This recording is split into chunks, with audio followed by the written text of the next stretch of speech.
അസ്സലാമു അലൈക്കും. എല്ലാവർക്കും ജാസ്മിസ് ഹോം വേൾഡിലേക്ക് ഒരിക്കൽ കൂടെ സ്വാഗതം. ഇന്ന് ഞാൻ വന്നിരിക്കുന്നത് നമുക്ക് വളരെ ഈസി ആയിട്ട് തയ്യാറാക്കിയെടുക്കാൻ പറ്റുന്ന റെസ്റ്റോറൻറ്റ് സ്റ്റൈൽ ചിക്കൻ കറിയുടെ റെസിപ്പി ആയിട്ടാണ്. ഒട്ടും വൈകാതെ തന്നെ നമുക്ക് വീഡിയോയിലേക്ക് കടക്കാം. ഞാനിവിടെ ചിക്കൻ കറി തയ്യാറാക്കിയെടുക്കാനായിട്ട് മൺചട്ടിയാണ് എടുത്തിട്ടുള്ളത്. ഇനി ഇതിലേക്ക് ആവശ്യത്തിന് ഓയിൽ ഒഴിച്ച് കൊടുക്കാം. ഞാനിവിടെ ഏകദേശം ഒരു 3 ടേബിൾ സ്പൂൺ ഓയിൽ ഒഴിച്ച് കൊടുത്തിട്ടുണ്ട്. ഇത് നന്നായിട്ട് ചൂടായി വന്നതിന് ശേഷം ഇതിലേക്ക് 2 സവാള ചെറുതായിട്ട് കട്ട് ചെയ്തെടുത്തതുകൂടെ ചേർത്ത് കൊടുക്കാം. ഇനി ഇതിലേക്ക് കുറച്ച് ഉപ്പ് കൂടെ ആദ്യം തന്നെ ചേർത്ത് കൊടുക്കുന്നുണ്ട്. പെട്ടെന്ന് തന്നെ നമുക്കിതൊന്ന് നിറം മാറി കിട്ടാൻ വേണ്ടിയിട്ടാണ് ആദ്യം തന്നെ ചേർത്ത് കൊടുക്കുന്നത്. ഇനി നമുക്കിത് നന്നായിട്ടൊന്ന് ഇളക്കിയെടുക്കാം. നമ്മൾ സവാള കട്ട് ചെയ്തെടുക്കുന്ന സമയത്ത് ഇതേപോലെ ചെറിയ പീസസ് ആയിട്ട് വേണം കട്ട് ചെയ്തെടുക്കാനായിട്ട്. നമ്മൾ കടകളിൽ നിന്നൊക്കെ ചിക്കൻ കറി മേടിക്കുന്ന സമയത്ത് ഒരിക്കലും നമുക്കതിൽ സവാളയുടെ പീസൊന്നും കാണാൻ പറ്റില്ല. അത് ഇതേപോലെ കട്ട് ചെയ്തെടുക്കുന്നത് കൊണ്ടാണ്. ഇനി ഇതൊന്ന് നിറം മാറി വരുന്നവരെ നന്നായിട്ടൊന്ന് വഴറ്റി കൊടുക്കാം. സവാള ഇവിടെ നന്നായിട്ട് കളറ് മാറി വന്നിട്ടുണ്ട്. ഇനി ഇതിലേക്കൊരു 3 പച്ചമുളക് ചേർത്ത് കൊടുക്കാം. അതേപോലെ 1 ടേബിൾ സ്പൂൺ ഇഞ്ചി വെളുത്തുള്ളി പേസ്റ്റ് ചേർത്ത് കൊടുക്കുന്നുണ്ട്. ഇനി ഇത് നന്നായിട്ടൊന്ന് മിക്സ് ചെയ്തെടുക്കാം. ഇതിൻ്റെ ആ ഒരു പച്ചമണമൊക്കെ മാറി വരുന്ന വരെ നന്നായിട്ടൊന്ന് മിക്സ് ചെയ്തെടുക്കണം. ഞാനിപ്പോൾ ലോ ഫ്ലെയിമിൽ വെച്ചിട്ടാണ് ചെയ്യുന്നത്. കാരണം ഞാൻ മൺചട്ടി ആയതുകൊണ്ട് ഇത് പെട്ടെന്ന് തന്നെ അടി പിടിച്ചു പോകും. അപ്പോൾ നോൺ സ്റ്റിക്കിൻ്റെ പാത്രമൊക്കെ ആണെങ്കിൽ ഒരു മീഡിയം ഫ്ലെയിമിൽ വെച്ചിട്ടൊക്കെ നമുക്ക് ചെയ്തെടുക്കാം. ഇഞ്ചിയുടെയും വെളുത്തുള്ളിയുടെയും ഒക്കെ ആ ഒരു പച്ചമണം മാറി വന്നിട്ടുണ്ട്. ഇനി ഇതിലേക്ക് 2 ടീസ്പൂൺ മല്ലിപ്പൊടി, 1/4 ടീസ്പൂൺ മഞ്ഞൾപ്പൊടി, 1/4 ടീസ്പൂൺ ഗരം മസാല, 1/4 ടീസ്പൂൺ പെരിഞ്ജീരകത്തിൻ്റെ പൊടി, 1/4 ടീസ്പൂൺ മുളക് പൊടി, ഇത്രയും ചേർത്ത് നന്നായിട്ടൊന്ന് മിക്സ് ചെയ്തെടുക്കണം. ഞാനിവിടെ കാശ്മീരി മുളക് പൊടിയാണ് എടുത്തിട്ടുള്ളത്. നല്ലൊരു കളറ് കിട്ടാൻ വേണ്ടിയിട്ടാണ് ഞാൻ കാശ്മീരി മുളക് പൊടി എടുത്തത്. നിങ്ങൾക്ക് സാധാരണ നമ്മളെ വീട്ടിലൊക്കെ ഉണ്ടാവുന്ന ആ ഒരു മുളക് പൊടി വെച്ചിട്ട് ചെയ്തെടുത്താലും മതി. അപ്പം മുളക് പൊടിയുടെ എരിവിനനുസരിച്ച് ഈ ഒരു അളവിലൊക്കെ ഒന്ന് മാറ്റം വരുത്തണം. ഇനി ഇതിൻ്റെ ഒരു പച്ചമണം മാറി വരുന്നവരെ നന്നായിട്ടൊന്ന് ഇളക്കി കൊടുക്കാം. ഇതിവിടെ നന്നായിട്ട് മിക്സ് ചെയ്തെടുത്തിട്ടുണ്ട്. ഇനി നമുക്കിതൊന്ന് അടച്ച് വെച്ച് കൊടുക്കാം. ഒരു 5 മിനിറ്റ് അടച്ച് വെച്ച് വേവിച്ചെടുക്കുമ്പോഴേക്ക് ഇതിൻ്റെ ആ ഒരു പച്ചമണമൊക്കെ നമുക്ക് മാറിക്കിട്ടും. ഈ ഒരു പച്ചമണം മാറാതെ നമ്മൾ ഇതിലേക്ക് ബാക്കി ഇൻഗ്രീഡിയൻസൊക്കെ ചേർത്ത് കൊടുക്കുകയാണെങ്കിൽ നമ്മുടെ കറിക്ക് അവസാനം ഈ ഒരു മസാലപ്പൊടിയുടെയൊക്കെ ഒരു കുത്തൽ നമുക്ക് ഫീൽ ചെയ്യും.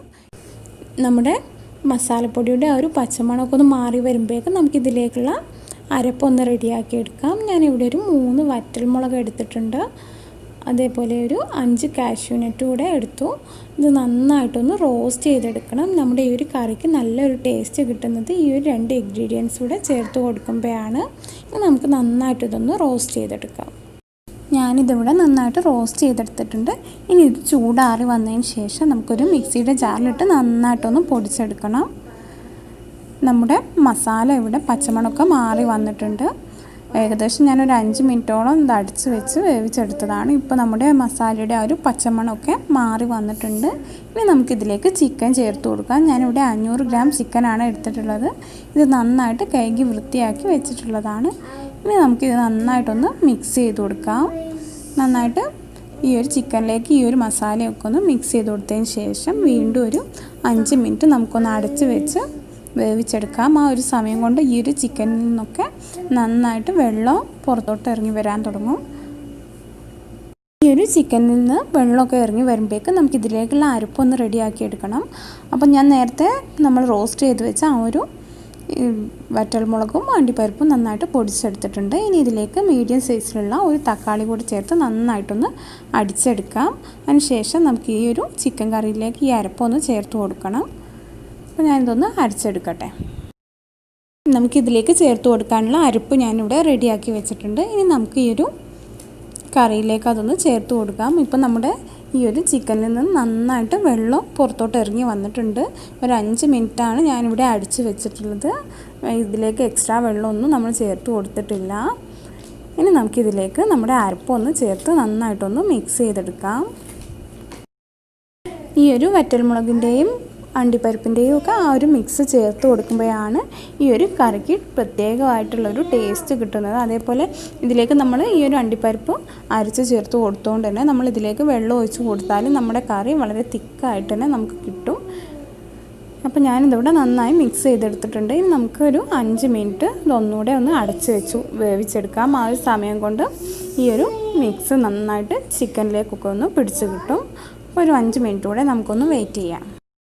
5 മിനിറ്റ് കഴിഞ്ഞപ്പം വീണ്ടും ചിക്കനിൽ നിന്ന് നന്നായിട്ട് വെള്ളം പുറത്തോട്ട് ഇറങ്ങി വന്നിട്ടുണ്ട്. എങ്കിലും നമുക്കിതിലേക്ക് കുറച്ചുകൂടെ വെള്ളം ഒന്ന് ഒഴിച്ച് ഒന്നുകൂടെ ഒന്ന് വേവിച്ചെടുക്കാം. ഞാനിവിടെ ഒരു 1/4 കപ്പോളം വെള്ളമാണ് ഇപ്പോൾ ഒഴിച്ച് കൊടുത്തിട്ടുള്ളത്.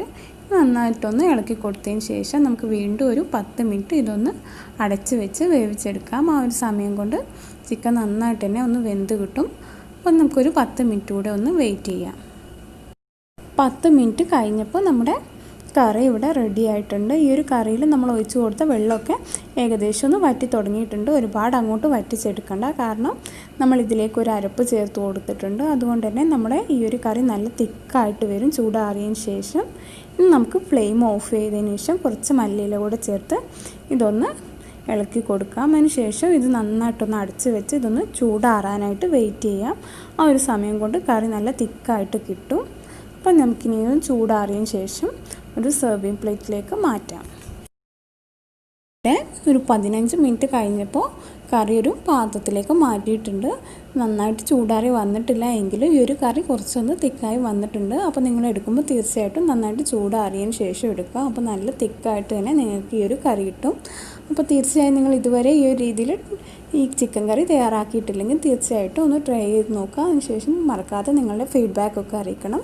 ഇന്നത്തെ ഈ ഒരു വീഡിയോ ഇഷ്ടമായെങ്കിൽ തീർച്ചയായിട്ടും ലൈക്ക് ചെയ്യുക, ഷെയർ ചെയ്യുക, കൂടാതെ ചാനൽ സബ്സ്ക്രൈബ് ചെയ്ത് സപ്പോർട്ട് ചെയ്യാം. വീണ്ടും മറ്റൊരു വീഡിയോ ആയിട്ട് കാണാം. താങ്ക്